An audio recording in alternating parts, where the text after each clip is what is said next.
हमारी संस्कृति, हमारे संस्कार सदा रहें हमारे साथ। सब्सक्राइब करें तिलक। एक तुम ही तो हो जो मेरे अंतर मन को देख सकती हो, इसलिए तुमसे मेरा कुछ भी छुपा नहीं रहता।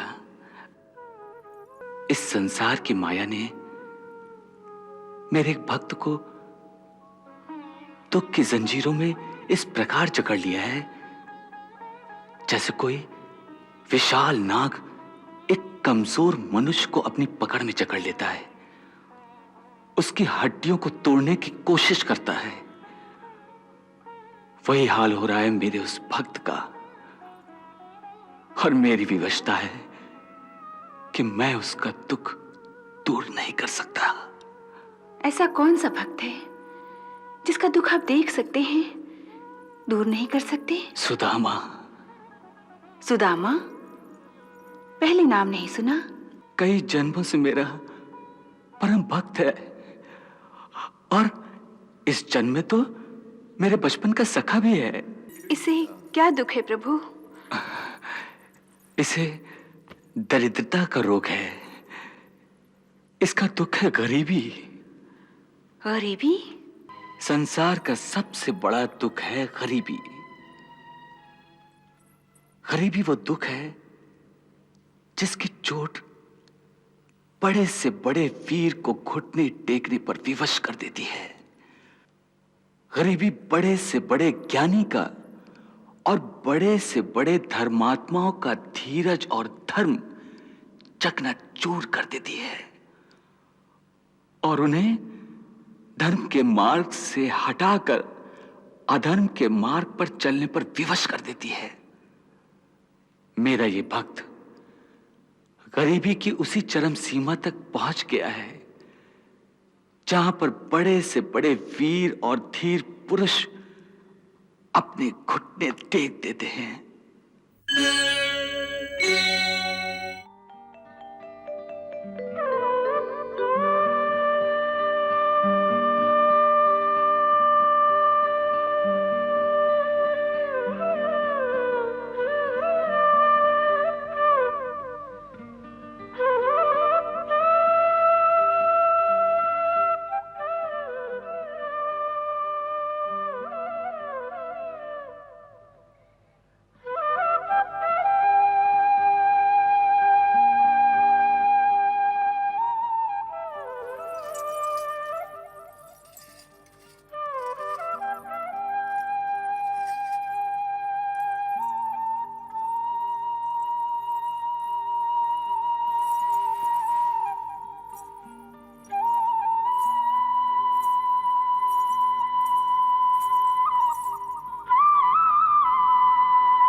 प्रणाम भगवान।